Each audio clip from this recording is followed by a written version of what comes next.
Donc Gundo Diawara qui coordonne un réseau d'acteurs sur la région parisienne, acteurs qui ont travaillé, d'ailleurs réseau auquel appartient Almami, Adèle notamment, Afida, Chouki, donc réseau d'acteurs qui luttent contre les violences interquartiers. Je fais partie de l'organisation qui s'appelle le Front de Mer, qui est un syndicat de parents des quartiers populaires, donc, qui vise la défense des intérêts des enfants des quartiers. Moi, sur la question des violences interquartiers, étant une femme, parce qu'on sait que c'est marqué par le genre, hein, ces violences-là. Mais en tant que femme, du coup, je ne pourrais pas vous expliquer comment j'y ai pris part, parce que clairement, je n'y ai pas pris part. En revanche, en tant que spectatrice, la première fois que moi j'ai été confrontée à ça, c'est parce que mon propre frère s'est fait tirer dessus. J'avais 9 ans. Dans le quartier, donc moi je viens d'un quartier de Pierrefitte-sur-Seine, la Cité Rose, qui était en embrouille tantôt avec Sarcelles, tantôt avec Stein, tantôt entre quartiers de la ville, comme partout. Ce sont les mêmes logiques hein, qu'on retrouve la plupart du temps. Et donc j'avais 9 ans, il s'est fait tirer dessus, Dieu merci il n'est pas mort. On continue, et au collège on a un camarade qui se fait tirer dessus, on continue. Plus on avance dans le temps, plus il y a des morts. Plus on trouve des plaques dans le quartier rendant hommage aux jeunes en question. Mais on se dit que, comme le disait Adèle tout à l'heure, que ça fait partie de la façon de vivre, en fait. C'est là, c'est ancré. Alors, parfois, le calme revient, le calme est précaire, mais il revient, et puis ensuite, ça repart. Mais c'est un cycle qu'il n'est pas possible de briser. Et il est vrai qu'au départ, en tant que militante, moi j'ai voulu m'engager sur plusieurs questions. Je me suis engagée sur la question des violences policières, en tant que CPE également. Je n'ai pas précisé que j'étais conseillère principale d'éducation dans un collège, sur les questions éducatives, etc. Et notamment, très globalement, sur la question des violences institutionnelles. J'ai beaucoup moins porté mon regard sur la question des violences de l'intérieur et donc des violences interquartiers jusqu'à, donc, on va dire, assez récemment. En octobre dernier, donc, l'automne, hein, tout l'automne a été marqué par malheureusement plusieurs décès à Sarcelles, à Bagnolet, c'était au Lilas. Donc au Lilas, dans Paris. Et on s'est rendu compte, parce qu'on se connaît un petit peu tous, malgré le fait qu'on ne vienne pas des mêmes villes, on s'est rendu compte qu'on connaissait tous, chacun, des gens qui agissaient à l'échelon local. Parce que de toute façon, il n'y a pas de secret. Une organisation macro, c'est-à-dire, je ne sais pas, qui veut agir sur le national ou sur l'international, ça ne peut pas fonctionner sur ce genre de choses. Il faut un ancrage local, c'est indispensable. Donc, on s'est dit qu'il fallait une dynamique qui soit collective pour pouvoir avancer sur cette question-là. Donc plusieurs objectifs. Le premier, déjà, faire émerger un discours politique, et j'insiste vraiment sur le terme politique, pour contrer tout ce qu'on a pu entendre au niveau des médias et au niveau des politiques sur la question des violences interquartiers. Donc soit ces questions-là passent dans les faits divers, soit on l'entend à travers des discours très stigmatisants, voire même souvent racistes à l'égard des jeunes en question, avec beaucoup de mépris aussi. Voilà, ils s'entretuent, ces petits sauvageons, et puis on passe à autre chose. Et donc faire émerger un discours pour pointer les responsabilités de chacun, parce que ce qu'on entendait beaucoup, c'était ces enfants-là s'entretuent parce que les parents ne s'occupent pas d'eux. Or, c'est faux. On le sait, il faut le dire, il faut le réaffirmer. C'est faux. Il ne s'agit pas de dire que ces enfants-là tombent dans la violence parce que les parents ne s'occupent pas d'eux. Il y a quand même bien d'autres facteurs. Et donc, il s'agit de faire émerger ce discours-là. Il y a d'autres facteurs et il y a une responsabilité de l'État qui est indéniable dans tout ça. Donc, faire émerger ce discours politique aussi pour inscrire la question des violences interquartiers dans le débat public, en évitant les pièges habituels que j'ai énoncés.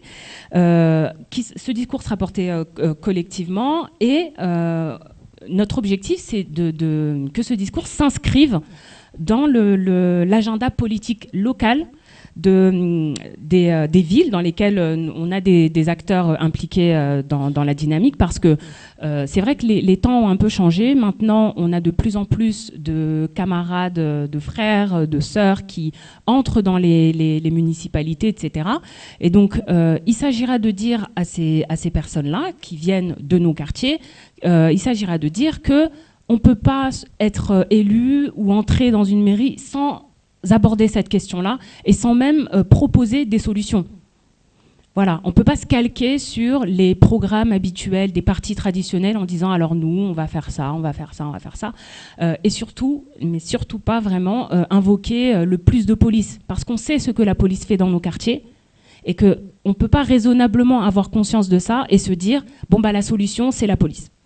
Parce que ce sont les mêmes enfants qui le paieront en fait. La violence, qu'elle vienne des jeunes entre eux ou qu'elle vienne de la police, ça reste de la violence. Donc on ne peut pas invoquer ça comme une solution suprême en se disant ça va marcher, les jeunes vont arrêter. C'est certainement pas par la peur.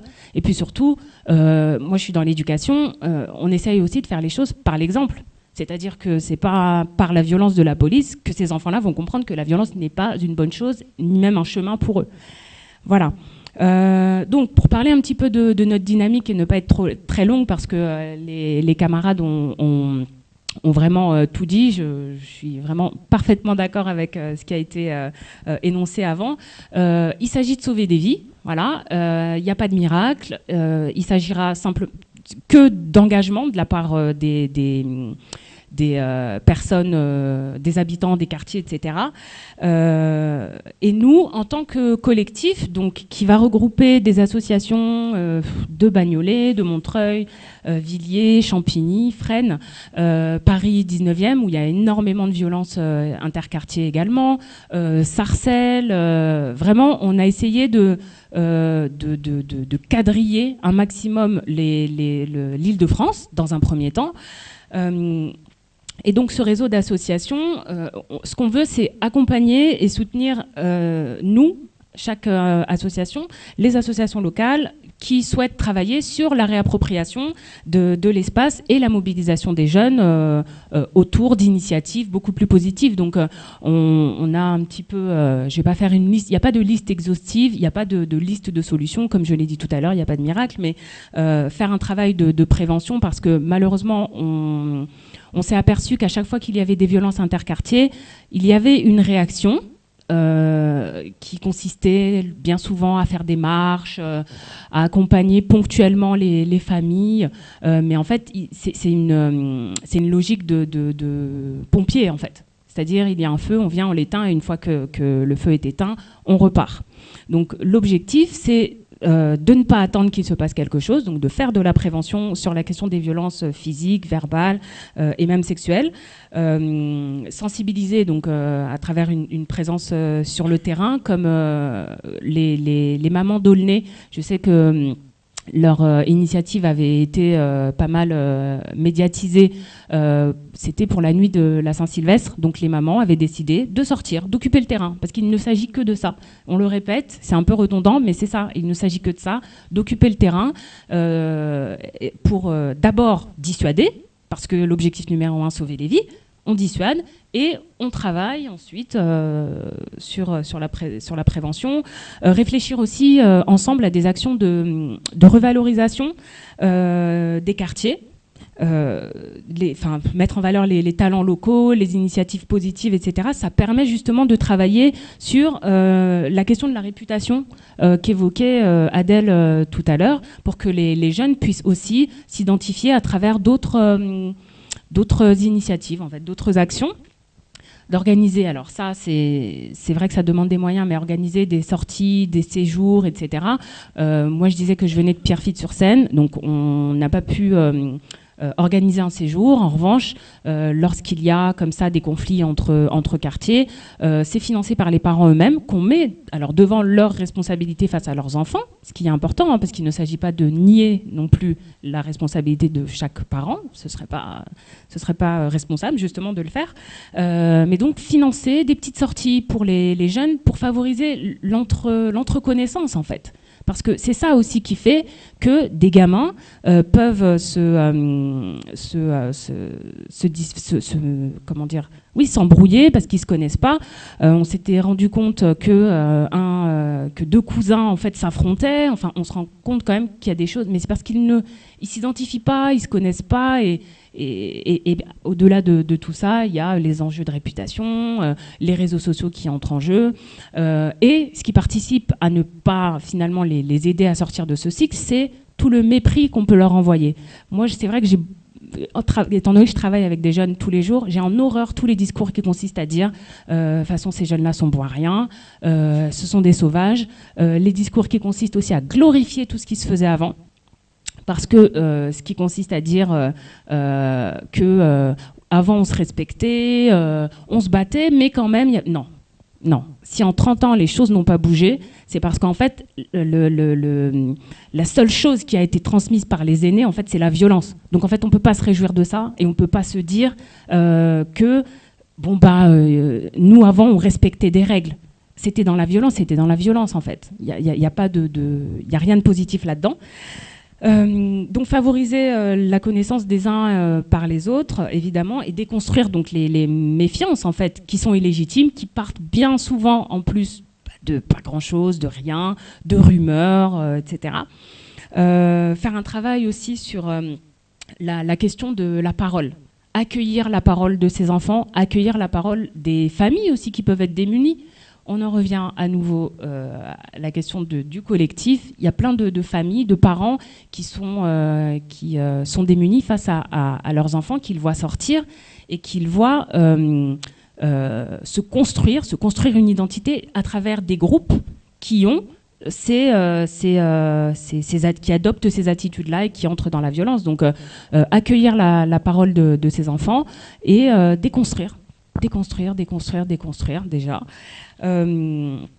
Et enfin, on essaye de travailler également sur le lien intergénérationnel parce que la question de la lutte a toujours existé dans nos quartiers, mais bien souvent, il n'y a pas eu de transmission aussi sur ce que les aînés ont pu faire de positif. Donc la question de la transmission de la lutte, nous, au Front de Mer, on travaille vraiment énormément là-dessus aussi, pour que les enfants puissent s'identifier et se dire, bien sûr, vu nos conditions de vie, la lutte va faire partie de notre vie. Clairement. Sauf que il ne s'agit pas de s'entretuer, mais de sortir de cette logique, de la logique qu'on a énoncée tous ensemble. Donc voilà, moi on va dire que je suis avec l'organisation Front de Mer, donc dans la coordination de ce travail-là. Ce qu'on aimerait à terme, c'est que lorsque dans une ville, dans un quartier, il se passe quelque chose et que les gens n'ont pas forcément déjà un réseau de militants ou d'associations qui puissent prendre en charge cette question-là, et bien que nous, on puisse intervenir pour accompagner justement à la mise en place de tout ça, la mise en place d'actions qui permettront d'occuper l'espace, le fait de solliciter aussi les gens, se sentir légitimes en fait pour le faire. En tant que parents, en tant que militants, en tant que grands frères, grandes sœurs, etc.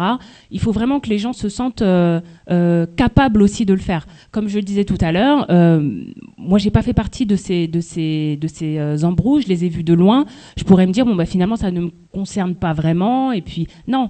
Ce sont nos enfants, ce sont nos petits frères, nos petites sœurs. Donc c'est de notre devoir en fait de casser ces logiques de violence parce qu'on sait aussi tout ce que ces enfants-là sont capables de faire de bien. Donc il s'agirait de les tirer vers ça.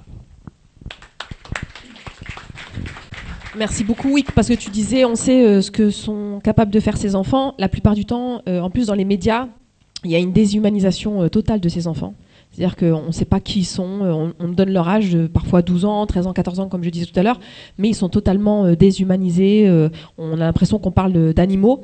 Tu y reviendras certainement tout à l'heure, Chouki, mais à Bagnolet même, en fin d'année dernière, donc lorsqu'un petit est mort, paix à son âme, là, on a pu lire de la part de responsables politiques, ici à Bagnolet, des propos répugnants, abjects, de gens qui parlaient d'insécurité, d'incivilité, qui se plaignaient du fait que lorsqu'ils rentraient à la maison avec leurs poussettes, que peut-être leurs enfants allaient être confrontés au sang sur le trottoir.